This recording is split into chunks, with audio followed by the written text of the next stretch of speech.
êtes sur Radio Libertaire 89.4, la voix sans Dieu, sans maître, sans publicité de la Fédération anarchiste.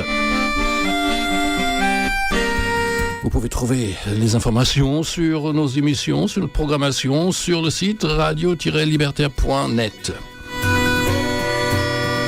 Eh bien, vous allez directement regarder sur www.fédération-anarchiste.org.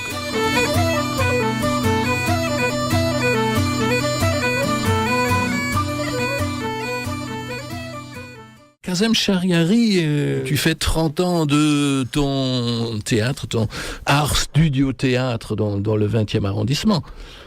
Félicitations déjà. Merci Thomas, merci beaucoup. Oui, ça mérite d'être fêté 30 ans de création, résistance, dans le cadre de l'art studio théâtre, évidemment, parce que ce n'est pas une compagnie comme les autres, ni sa naissance, j'espère, sa mort non plus. Et bon, là-dedans, tu as créé beaucoup de pièces, tu écris beaucoup aussi, tu écris des pièces de théâtre, tu écris de la poésie et d'autres choses. Oui, on peut dire que je suis écrivain, je peux le prétendre, parce que sans ça, je ne pouvais pas m'en sortir, certainement. Et on a tout construit, les fenêtres et les portes viennent de la frontière Allemagne-Belgique, puis le maçon est venu aussi de Belgique pour construction du mur d'entrée. C'est une salle tout en bois.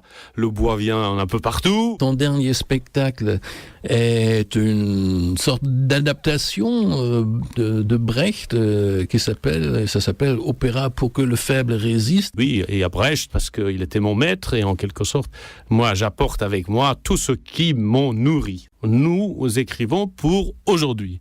Donc j'aimerais bien de me trouver, de me renouveler cette question, quel est le théâtre d'aujourd'hui? On ne peut pas ignorer Bertolt Brecht si on réfléchit à ça. Brecht est un artiste qui a une certaine expérience de la dictature, comme toi-même. Absolument, très proche, parce que vraiment, la dictature que nous avons, c'est très ressemblant aux dictatures de Hitler. On n'a pas encore dit que tu viens d'Iran, les gens qui te connaissent le savent, bien sûr. Tu as connu donc plusieurs dictatures en Iran aussi. Oui, j'ai connu deux grandes dictatures. Mais l'art studio théâtre est un lieu brechtien parce que c'est un lieu où on se parle. Alors, je tenais à ça. Bon, aussi la pauvreté a joué là-dessus, puisqu'on ne pouvait pas avoir une grande salle, donc on était trop pauvres au début, donc il y avait une salle de spectacle, et après on avait un peu d'argent, on a dit où on va le mettre, on a loué une deuxième salle avec distance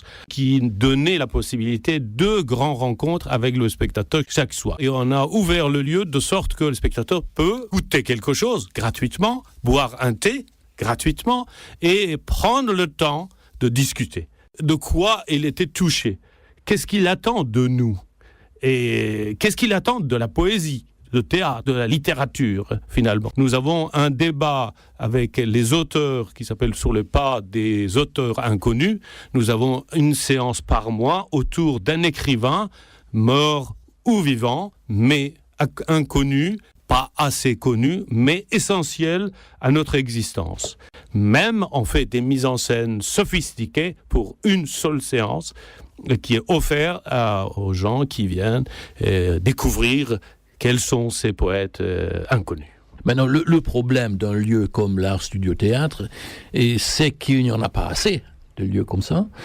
C'est que tu es un peu solitaire dans ce que tu as envie de faire, c'est-à-dire créer ce lien vivant entre les artistes et la population, et que finalement l'existence d'un lieu comme ça, justement, met en cause un système.